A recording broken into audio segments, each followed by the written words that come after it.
Assalamualaikum. Alhamdulillahillazi an'amana bi ni'matil iman wal islam wa nusalli wa nusallimu ala khairil anam sayyidina Muhammad wa ala alihi washabbihi ajma'in amma ba'du. Asabiku semua, apa kabar? Semoga kita senantiasa mendapat bimbingan Allah menuju jalan yang lurus. Ihdinas syiratal mustaqim. Amin ya rabbal alamin. Asabiku semua, fenomena mengenai pria berjenggot lebat, bercelana cingkrang dan memiliki tanda hitam di dahi telah menjadi salah satu kisah yang tertanam dalam sejarah panjang Islam. Kisah ini membawa kita kembali ke zaman Nabi Muhammad SAW, seorang Nabi kekasih Allah yang membawa risalah suci kepada umat manusia. Namun, bukan hanya sebagai kisah masa lalu, fenomena ini juga memiliki keterkaitan dengan peristiwa-peristiwa penting dalam Islam yang terjadi belakangan ini. Pria yang menjadi subjek pembahasan utama dalam video ini adalah Turkus bin Zuhair, yang lebih dikenal dengan sebutan Zul Khuwaisirah At-Tamimi. Ia bukanlah seorang sahabat yang patuh dan tunduk kepada Rasulullah SAW, melainkan pria yang tiba-tiba berani menggertak Nabi Muhammad SAW pada suatu saat yang sangat krusial. Zul Khuwaisirah ini selain berjenggot lebat, ia memiliki ciri-ciri fisik lainnya, seperti menonjol pipinya, cekung kedua matanya, jenong dahinya, gundul kepalanya, cingkrang sarung atau celananya, dan di antara kedua matanya, ya, itu terdapat tanda bekas sujud. Mereka juga dikenal sebagai kaum yang sangat rajin beribadah, ya, sholat dan puasa. Dalam video ini kita akan membahas lebih rinci, sahabatku semua, kisah Zul Khuwaisirah, prediksi Rasulullah tentang kelompok-kelompok ekstremis dan juga makna dari tanda hitam di jidat yang seringkali disalahartikan. Semua ini akan membantu kita memahami lebih dalam tentang peristiwa dan fenomena yang terkait dengan pria berjenggot lebat dan tanda hitam di dahi dalam konteks sejarah Islam. Peristiwa penting dalam sejarah Islam melibatkan Zul Khuwaisirah At-Tamimi, seorang pria berjenggot lebat yang berani menggertak Rasulullah SAW, ya, membentak. Ya. Peristiwa ini tidak hanya memunculkan reaksi dari Rasulullah dan para sahabat, tetapi juga menggambarkan sikap dan kepribadian Zul Khuwaisirah. Pada suatu waktu, saat Rasulullah SAW sedang membagi-bagikan emas pada sejumlah kalangan, Zul Khuwaisirah tiba-tiba muncul. Ya, ia adalah seorang pria berjenggot lebat yang memiliki ciri khas yang mencolok, termasuk tanda hitam bekas sujud di dahinya, segitu semua. Namun, yang membuatnya dikenal lebih luas adalah sikapnya yang tidak terpuji terhadap Rasulullah SAW. Zul Khuwaisirah merasa tidak puas dengan pembagian emas yang dilakukan oleh Rasulullah SAW. Ia merasa bahwa Rasulullah tidak berbuat adil karena merasa tidak kebagian, ya, bagian yang diinginkannya. Dengan nada yang tidak sopan, Zul membentak, menggertak Rasulullah, meminta agar beliau bersikap adil kepada seluruh sahabat dengan memberikan bagian secara merata dan tanpa pilih kasih. Apa gertakan beliau, bentaan beliau kepada Rasulullah? Wahai Muhammad, berbuatlah adil. Bentak Zul Khuwaisirah. Bentaan ini tentu saja tidak hanya mengejutkan Rasulullah, tetapi juga membuat para sahabat lainnya marah. Termasuk sahabat-sahabat seperti Sayyidina Umar bin Khattab dan Sayyidina Khalid bin Walid. Yang sebagaimana kita ketahui, kedua sahabat yang dikenal sebagai orang-orang gagah pemberani itu merasa bahwa tindakan Zul Khuwaisirah sangat tidak pantas. Ya. Mereka bahkan ingin membunuhnya sebagai balasan. Tetapi Rasulullah SAW menghalangi mereka. Beliau ingin menghindari terjadinya fitnah di kalangan umat Islam. Karena Zul Khuwaisirah memiliki pengikut yang tidak sedikit. Apa kata Rasulullah SAW? Celakalah kamu. Siapalah lagi yang akan berbuat adil jika aku saja dipandang tidak adil? Timpal Rasulullah. Tapi semua sikap yang ditunjukkan oleh Zul Khuwaisirah ini membuat, ya, Rasulullah tampak tidak senang. Beliau kemudian melanjutkan ucapannya dengan sebuah pernyataan yang menggambarkan betapa seriusnya peristiwa itu. Rasulullah SAW bersabda, sesungguhnya akan muncul dari keturunan orang ini sekelompok orang yang membaca Al-Quran, namun tidak sampai melewati kerongkongan mereka, atau bacaannya tidak diterima oleh Allah Subhanahu wa Ta'ala. Ya, sahabatku semua, mereka membunuh umat Islam dan membiarkan para penyembah berhala. Mereka keluar dari Islam sebagaimana anak panah melesat dari busurnya. Tapi semua yang dimuliakan Allah, peristiwa ini memberikan gambaran tentang kepribadian Zulkhuwaisirah dan bagaimana sikap yang tidak pantas dapat berdampak besar dalam sejarah Islam. Ya, selain berjenggot lebat dan tanda hitam di dahinya, Zul juga memiliki ciri-ciri fisik lain yang mencolok.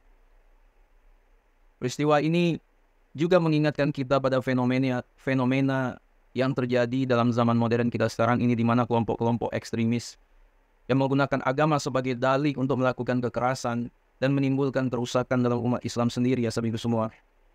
Dan ucapan Rasulullah SAW tentang keturunan Zulkhuwaisirah yang merupakan prediksi nubuat yang terkait erat dengan kemunculan dan perkembangan sekelompok muslim ekstremis yang muncul di kemudian hari.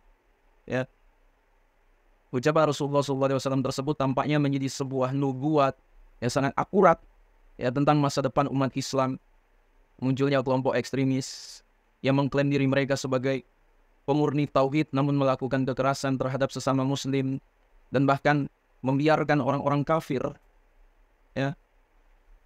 Ya, bisa kalian perhatikan ya, sepertinya sudah muncul di antara kita. Ketika kita merenungkan kata-kata Nabi Muhammad ini, sulit untuk tidak memikirkan kelompok yang muncul di era modern. Ya, mereka mengaku sebagai penganut Islam yang paling tulus dalam mempertahankan tauhid. Namun tindakan mereka justru merusak nama baik agama Islam itu sendiri. Ya, selain itu ada pula kelompok lain yang sangat mirip dengan yang diucapkan Rasulullah SAW, yakni golongan yang ajarannya disampaikan dengan kekerasan, ejekan, hinaan, hingga memvonis muslim lainnya yang tidak sepaham dengan label syirik hingga kafir. Ya, prediksi Nabi ini menjadi bukti kuat akan kebijaksanaan dan pemahaman mendalam beliau tentang fitnah dan perpecahan yang dapat muncul di antara umat Islam. Ya. Sahabat semua dimuliakan Allah, Nabi Muhammad SAW jelas mengingatkan kita untuk berhati-hati terhadap kelompok-kelompok yang muncul dengan klaim agama namun melakukan tindakan yang bertentangan dengan nilai-nilai Islam sejati. Ya. Dengan pemahaman tentang prediksi Rasulullah ini, kita dapat lebih waspada terhadap potensi radikalisasi dan ekstremisme dalam umat Islam. Hal ini juga mengingatkan kita akan pentingnya pemahaman yang benar tentang Islam dan penghormatan terhadap nilai-nilai kebaikan serta kedamaian yang diajarkan oleh Nabi Muhammad SAW. Sahabatku semua, dalam banyak tradisi Islam munculnya tanda hitam di jidat seseorang sering dianggap sebagai pertanda kesolehan dan tingkat ketakwaan. Ya, ini adalah tanda yang sering menjadi subjek perbincangan di antara umat Islam dan seringkali dianggap sebagai bukti dari intensitas ibadah seseorang. Namun sebelum kita lebih jauh menjelajahi makna tanda hitam ini, penting untuk memahami bahwa pandangan ini bukanlah pandangan yang universal dalam Islam. Ya, pendapat tentang tanda hitam di jidat sangat bervariasi di seluruh dunia Islam. Beberapa orang mungkin menganggapnya sebagai tanda khusus dari Allah. Sementara yang lain mungkin merasa bahwa ini adalah hasil dari ketekunan dan kerendahan hati dalam beribadah. Ya, seperti sujud yang mendalam selama sholat. Namun penting untuk dicatat bahwa ada perspektif yang berbeda mengenai tanda hitam ini. Dan pandangan ini mungkin tidak selalu mencerminkan kenyataan. Ya. Sebagian besar pemahaman tentang tanda hitam di jidat berasal dari hadis yang diriwayatkan dari para sahabat Nabi Muhammad SAW. Namun, interpretasi dan pemahaman mengenai hadis-hadis ini juga dapat bervariasi. Ya. Beberapa hadis menunjukkan bahwa Rasulullah tidak suka melihat tanda hitam pada jidat seseorang. Sementara yang lain menunjukkan bahwa tanda hitam ini adalah tanda khusus kehusukan dalam ibadah. Yang perlu diingat adalah bahwa kesolehan dan tingkat ketakwaan seseorang tidak hanya dapat diukur dari tanda fisik seperti tanda hitam di jidat. Islam selalu menekankan pentingnya akhlak yang baik, moralitas yang tinggi, dan perilaku yang benar sebagai penanda utama kesolehan seseorang. Ya, tapi semua yang dimuliakan Allah, tanda hitam di jidat sebagus apapun itu dalam pandangan beberapa orang tidak boleh menggantikan penilaian atas karakter dan perilaku seseorang dalam masyarakat. Ya, Sekarang kita akan memahami pandangan dan pendapat yang ada mengenai tanda hitam di jidat, ya, berdasarkan hadis dan pengakuan para sahabat Rasulullah Shallallahu Alaihi Wasallam. Asabiku semua, meskipun ada anggapan umum bahwa tanda hitam di jidat adalah tanda kesolehan, ya, penjelasan ini akan membantu kita memahami perspektif yang lebih mendalam, asabiku semua. Dalam salah satu hadis yang diriwayatkan oleh Anas bin Malik, Rasulullah SAW mengungkapkan perasaannya terhadap tanda hitam di dahi. Ya. Beliau berkata, sungguh aku marah dan tidak menyukai laki-laki yang ketika aku melihat ada bekas sujud di antara kedua matanya. Ya, dari pernyataan ini jelas bahwa Rasulullah mengutuk anggapan bahwa tanda hitam di dahi adalah tanda kesolehan. Ya. Sahabat semua, bagi beliau, bagi Rasulullah, penampilan luar bukanlah penilaian utama, melainkan akhlak dan perilaku yang sejati.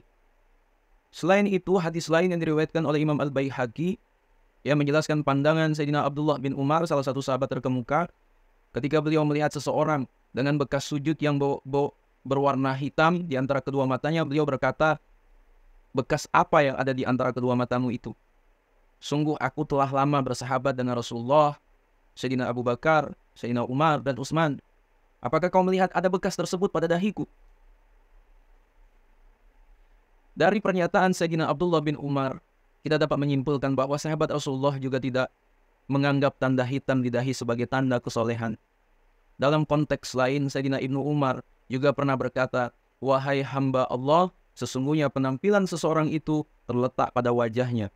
Karena itu janganlah engkau memuji penampilanmu. Dengan pernyataan ini, beliau mengingatkan bahwa penampilan luar tidak seharusnya menjadi fokus utama dalam menilai kebaikan seseorang. Demikian pula sahabat Abu Darda pernah mengomentari tanda hitam pada wajah seorang perempuan dengan kata-kata, seandainya bekas itu tidak ada pada dirimu, tentu lebih baik. Ini menegaskan bahwa bekas sujud di wajah, baik pada pria maupun wanita, tidak dipandang tanda kehusukan, ya, atau kesolehan.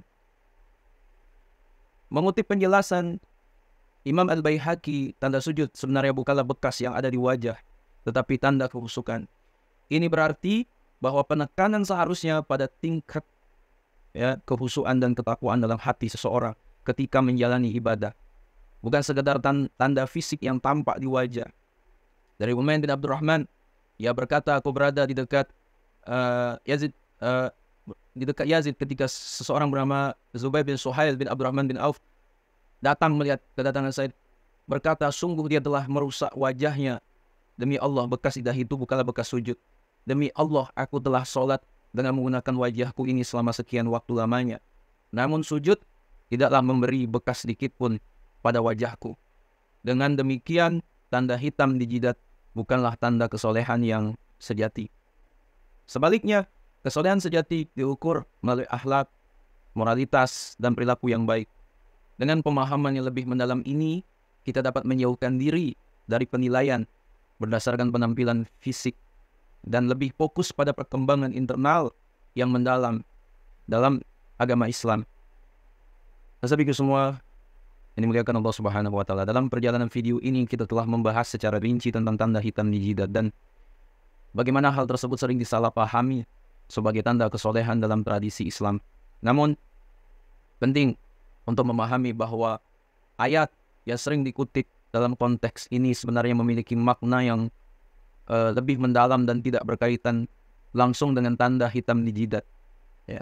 Ayat yang dimaksud adalah ayat-ayat dalam Al-Quran yang menyebutkan tanda-tanda mereka tampak pada muka mereka.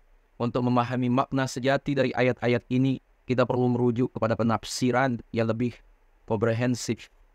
Menurut penjelasan dari Imam Al-Baihaqi yang dituangkan dalam kitab Sunanul Kubronya, ayat ini tidak merujuk pada bekas hitam di dahi atau fisik seseorang.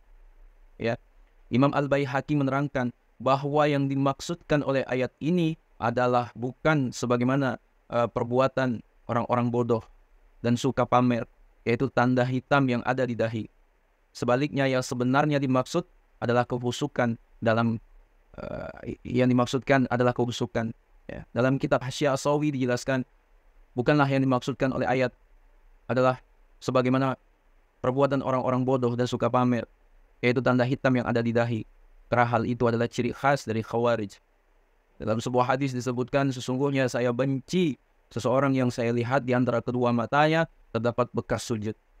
Ini berarti bahwa ayat tersebut mengacu pada ekspresi ketakwaan, ya, dan kehusukan dalam ibadah seseorang, bukan pada tanda fisik tertentu. Dalam konteks ini, tanda-tanda tersebut lebih berkaitan dengan perilaku, akhlak, dan moralitas seseorang dalam menjalani kehidupan sehari-hari, serta dalam ibadahnya. Sabiku semua yang dimuliakan Allah, Rasulullah dan para sahabatnya mengajarkan pentingnya kehusukan dalam ibadah dan sikap rendah hati di hadapan Allah Subhanahu wa Ta'ala. Oleh karena itu, dalam memahami ayat tentang tanda-tanda di wajah kita, seharusnya fokus pada aspek internal, yaitu keimanan, ketakwaan, dan kualitas moral daripada mencari tanda-tanda fisik yang seringkali dapat menyesatkan. Ya. Sabiku semua dimuliakan Allah, setelah mengulas berbagai aspek fenomena pria berjenggot lebat dengan tanda hitam di jidat dalam sejarah Islam dan tanda hitam di jidat sebagai tanda kesolehan, ya, kita dapat merangkum beberapa kesimpulan penting. Pertama, kisah Zulkhuwaisir At-Tamimi, ya, pria berjenggot lebat yang membentak Rasulullah, mengingatkan kita akan pentingnya sikap hormat dan adab dalam berinteraksi dengan pemimpin agama, dengan terkhususnya ulama. Kedua, prediksi Rasulullah tentang munculnya kelompok yang membaca Al-Quran namun tidak sampai melewati kerongkongan mereka dan melakukan kekerasan terhadap umat Islam sangat relevan dengan kemunculan, ya, kelompok-kelompok ekstremis.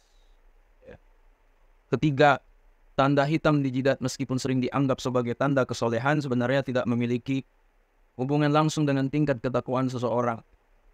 Para sahabat dan ulama telah mengingatkan bahwa tanda hitam tersebut bukanlah penanda yang sejati. Ketakwaan sejati diukur melalui perilaku, moralitas, dan akhlak yang baik. Keempat, penafsiran tentang tanda-tanda di wajah perlu diperjelas lagi, ya. Lebih mengacu pada tanda-tanda kehusukan dalam ibadah dan ketundukan kepada Allah, bukan bekas sujud fisik seperti tanda hitam di dahi. Sabiku semua yang dimuliakan Allah, oleh karena itu penting bagi umat Islam untuk memahami konteks sebenarnya dari ayat tersebut. Ya, dalam konteks yang lebih luas, pesan utama yang dapat diambil adalah bahwa Islam menghargai akhlak, moralitas, dan perilaku yang baik sebagai tanda kesolehan sejati. Ya.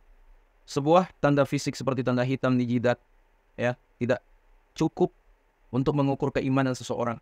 Oleh karena itu penting untuk tidak mengabaikan nilai-nilai kebaikan, kedamaian, dan penghormatan dalam praktek beragama dengan pemahaman yang lebih baik tentang fenomena ini, agar umat Islam dapat menghindari kesalahpahaman dan fokus pada aspek-aspek yang lebih penting dalam menjalani agama mereka, yaitu akhlak yang baik dan kebaikan dalam tindakan sehari-hari. Sabiku semua dimuliakan Allah, semoga dapat bermanfaat untuk kita semua. Ya, wallahu a'lam. Assalamualaikum warahmatullahi wabarakatuh.